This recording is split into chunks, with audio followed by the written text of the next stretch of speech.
Hello there, everyone. My name's Andrew. And I'm Kassy. And this is the Culips English Podcast.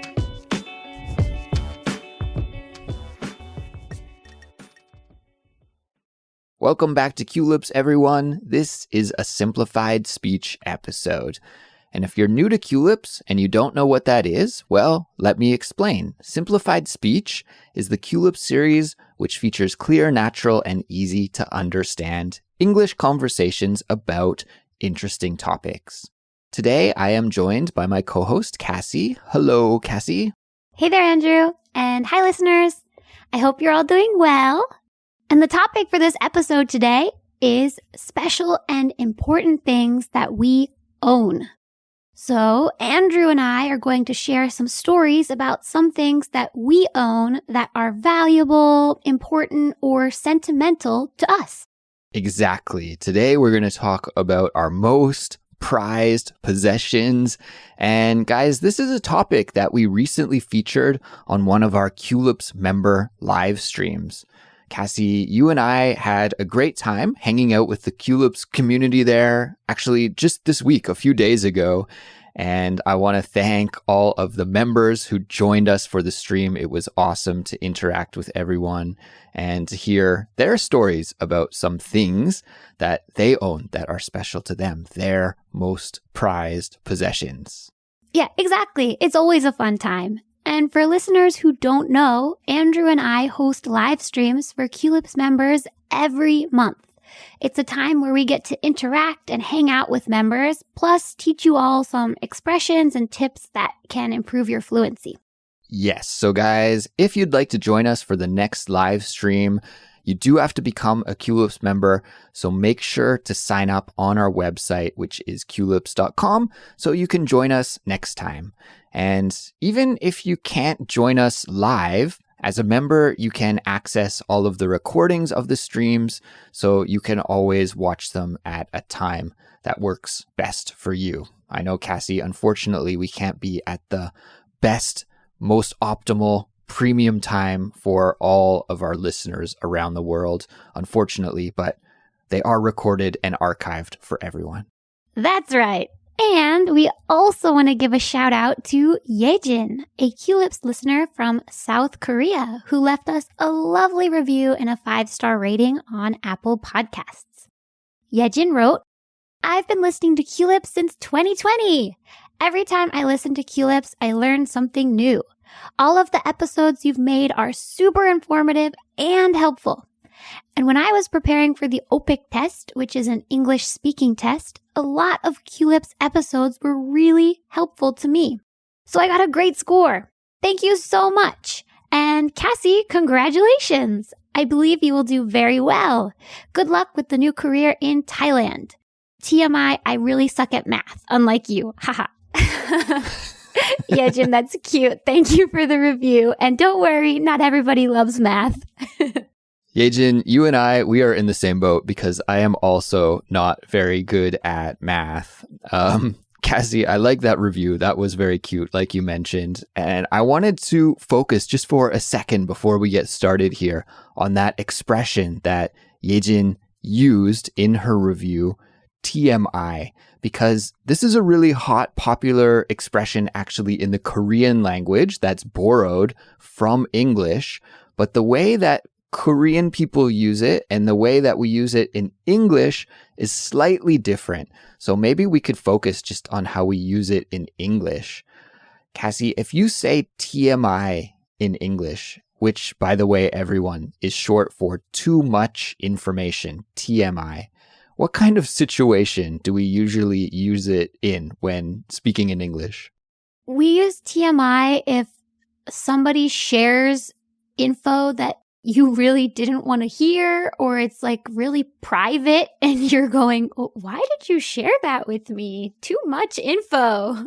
I think in English, a lot of times when we say TMI, it's when we hear something in reaction to somebody else, especially something to do with maybe, being sick, especially if you have like a stomach sickness, like talking about going to the bathroom, honestly, Kassy. It's like this kind of situation when somebody tells you about their digestive history, you're like, I don't need to know that information. Why are you telling me that? That's TMI. That's how we use it in English. So there is a little bit of a nuance there, and I hope everyone is clear about that now. Anyways, Yejin, thanks for the awesome review.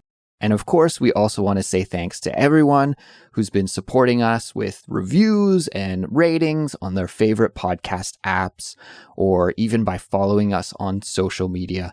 We do really appreciate it, and it does help us a lot. So keep up the great work.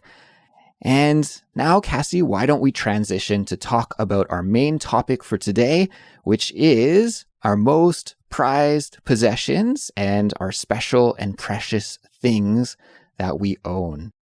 Now, I asked this question to my wife the other day, Kassy. I asked her, what is your most prized possession? And she said, Pinky, our dog, and Andrew, her husband. Oh. Which I liked. I thought that was a very sweet answer, right? Very nice. But is it okay to talk about your pet and a person as your most prized possession? What kind of situations can we use this expression in? Can we use it to talk about animals and people? No, a possession is something you own. And usually when you're talking about living things, whether it be your pets or your partners or your family members, you don't say that you own them. You love them, but they're not your possession. So prized possessions are things that you love, not people or animals. Yeah. So when we're talking about this episode, guys, Kassy and I, of course, we love our families, we love our friends, but we don't own them, so they aren't possessions. So they're excluded from this episode. Kassy, I'm going to kick it off by asking you about your most prized possession. Could you introduce it to us and let us know about it?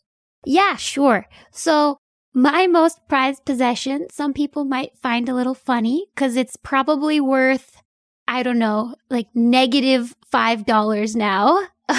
Because it's so old and it was probably only worth $5 when I got it. But it is actually my pillow that I have. It's a smiley face pillow, and I've had it since I was in the 5th grade. Okay, a smiley face pillow that you've had since you were in the 5th grade that's worth minus $5. Okay. Probably. Kassy, that's actually a great point, and that introduces us to the expression sentimental value. Sentimental value. Sentimental value is when we own something that's really special and important to us, and we would never want to sell it or throw it away or get rid of it, but it has no monetary value, has no financial value. So Kassy, your pillow sounds like it is very sentimental. You love it, you cherish it, it's precious to you, but nobody would buy it off of you. It has no financial or monetary value. Exactly, yeah. The reason it makes it special to me is because it's been with me through every move inside the US, abroad, backpacking trips, camp every summer in high school. It's been through it all. Did you use that pillow when you were younger as a kind of safety blanket? Honestly, no. I had stuffed animals when I was young, and those I grew out of. But this pillow, because it's, useful, like a stuffed animal is comforting, but a pillow, like I actually use it to lay my head on. So that's what sets it apart from being like a safety blanket or a safety item. It's not only sentimental, also useful. I love useful things. For listeners who don't know, what I mean when I said safety blanket is, babies, toddlers, little kids, sometimes they like to have some item that makes them feel comfortable even when they are away from their parents, like at nighttime, or if they go somewhere that's a little bit unfamiliar to them, they can bring that blanket or that item with them to feel comfortable. Usually really little kids have this, and by the time you're around 8 or 9 or 10 years old. You've outgrown that stage in your life. So Kassy, it wasn't a safety blanket per se for you, but still something that you've had for a long time. It's a really interesting looking pillow, and our listeners will have to visualize it in their heads. Could you describe what it looks like for us? Yeah, sure. So it's literally a circular, fluffy yellow pillow with a smiley face design on the front. And, it's been a bunch of years, so it's a little bit faded and not very soft anymore, but I still love it. And what's the backstory about the pillow? Why is it, so precious to you? When I was young, my parents got a divorce, which was a good thing. Don't worry, it's not traumatizing. And we moved to a new house, and I was feeling, at that time, it was a bit of a safety blanket, I guess. I was feeling a little nervous about the new house, but I was allowed to decorate my new room however I wanted. And I decided I wanted to be really bright and happy, so my whole room was yellow and covered in smiley faces, which sounds a little creepy. I grew out of the smiley face phase pretty quickly, but the pillow remained. The pillow stuck. I got it.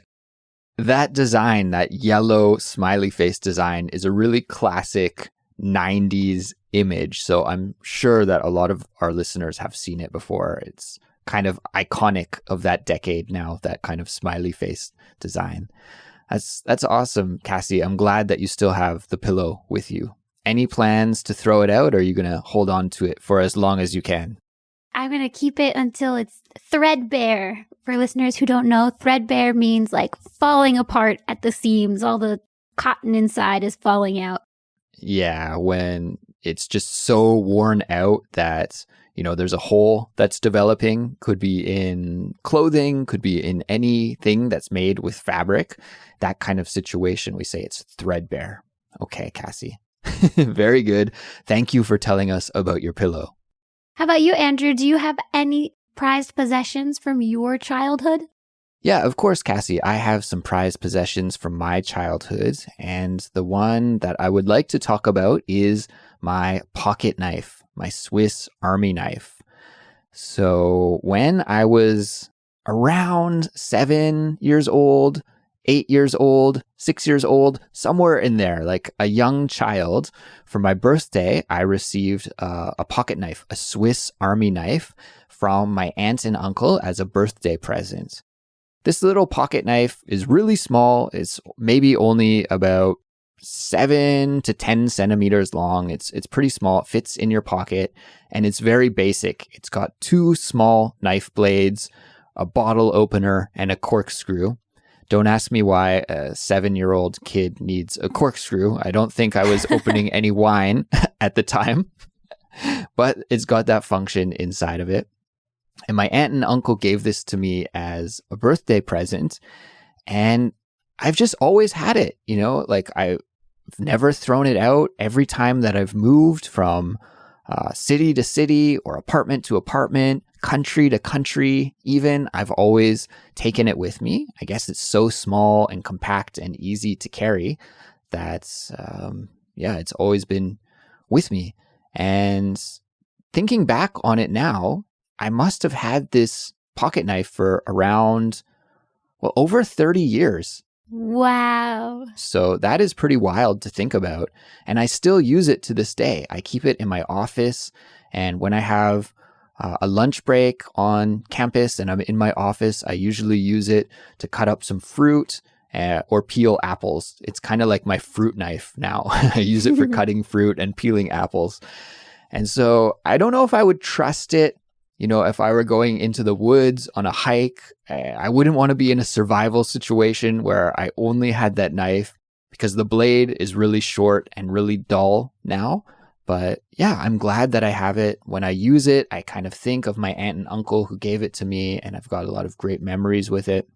So just like you mentioned, Kassy, I don't think there is a lot of financial value with that knife, although maybe the longer I hold on to it, maybe it will become valuable. I could see it in the future becoming valuable. Vintage collector's item. Yeah, I think so. Like maybe when I'm an old man, like really old man, when I'm 90 years old or something, then that knife will be a vintage item. And maybe at that time it will have some monetary value. But right now it's pretty much worthless, but it's still super sentimental. And I'm really glad that I still have that little remnant from my childhood. So we've covered prized possessions that have lasted through the ages. Are there any more modern prized possessions that you have now that maybe you haven't had since you were young, but are still just as important in your life today? Yeah, I have lots of things that I really value, and I'm lucky. I'm lucky that I have so many cool things in my life. I'm not really a big shopper, Kassy. I don't really like shopping, but when I was preparing for this episode, I did realize that I have a lot of things that I've purchased in the past that I do value. So maybe I'm a bigger shopper than I initially expected that I was. My guitar is something that I really value. I've had one electric guitar practically my whole life that I bought when I was in my final year of high school, which was in 2002. So that was 20 years ago now. And that guitar has been with me through the highs and lows of my life. And I've brought it with me again from city to city, apartment to apartment, country to country, all of the places I've moved. It's always been with me. I have so many great memories of playing music with my friends and in different bands with that guitar. And it's not really an expensive or valuable guitar, but it's got extreme sentimental value to me. So I would never throw it or sell it or get rid of it. I don't play it that much these days, but it's sitting just behind me in my storage section in my apartment. And I'm glad to know that it's there. Yeah, that's really cool. If you ever got a new guitar, I think it would be a really cool idea to maybe hang this original one on your wall somewhere or something. Have it like a display. Yeah, absolutely. Even if I do upgrade to a new guitar at some point in the future, which I would love to do because honestly, that guitar doesn't sound that great. It doesn't play that well either. That is exactly what I would like to do, Kassy, is just like hang it on the wall somewhere. I'm also pretty sentimental about bikes. I get really sentimental about bikes as someone who loves cycling. So thinking back on my old bikes that I don't have anymore makes me a little sentimental and makes me wish that, I wish I still had that bike. Like my mountain bike from when I was in high school that got stolen, my road bike that I had when I was a university student that I had to give away when I moved to Korea, different bikes that I've had in the past. I get really sentimental about those. I'm also very particular about the bikes that I have now. I have two bikes. One is a super cheap bike that I bought off the internet for, I think it was under $100 when I first moved to Korea. It's a really low quality bike, but I still ride it just around the neighborhood when I have to do kind of local riding. And another bike that I have that I use for cycling and doing exercise on, it's a better, higher quality bike. I love those as well. I really value them. And if I think of them maybe in the future getting stolen, or if I were to get into a crash and they were damaged or something like that, I think I would be really sad. So yeah, those are some other examples. And of course, I have to give a shout out to my wife because she was so lovely and said that she thinks of me as one of her most prized possessions. I have to say the wedding ring that we exchanged when we got married about a year ago is really important to me as well. Yeah, I mean, you wear it every day. If you lost it, it would be a big deal. Oh my God, Kassy, I thought I lost it about a month ago. I couldn't find where I put it when I took it off to do the dishes, and I freaked out for like a day, and then I finally found it again. So yeah, very important, and I do not want to lose it. That's for sure. Kassy, how about you? What are some more modern day possessions that you have that you really value? For me, since I have moved every year of my life since I graduated university, like every 2 years, it's hard to keep a lot of things, but I think besides my pillow, the one thing that I use almost daily that I cherish is my Kindle, which is my e-reader. It's an electronic book that I can use and download as many books as my heart desires. And I'm sure listeners know/remember, I am a huge bookworm. So my Kindle goes with me everywhere, every day. Everywhere, every day. And Kassy, I have to say, you have a really deluxe Kindle. When I saw your Kindle, I was shocked because I also have a Kindle e-reader, and it's just basic. There's no case, no accessories, no decorations. It's just the basic Kindle model that you get when you open the box. But yours, I didn't even recognize it as a Kindle because it's so customized and souped up and special. Could you tell us just about the design and how you've decorated your Kindle? Yeah, sure. So actually, this was the first Kindle that I ever purchased with my own money. My previous models were given to me by my mother, and they were great too, but the case in my previous Kindle didn't have a lot of personality, and with this one being my first real adult purchase of an e-reader, I really wanted to make it special. So I bought the yellow version of the Kindle Fire 8, I think that's what it was. And then the case I also bought was black with like yellow light bulbs and a cityscape on the front. So the color was coordinated, and the case is like a simple design, but still kind of fancy. So it puts me in this really cool jazzy mood whenever I go to open it. I really love it. I love that. A jazzy mood. What does that mean for our listeners? A jazzy mood. When I think of like jazz music playing in the background of a cool, relaxing cafe, that's what I think of as a jazzy mood. Kind of calm and smooth. Calm and smooth. Jazzy. Okay, I love it.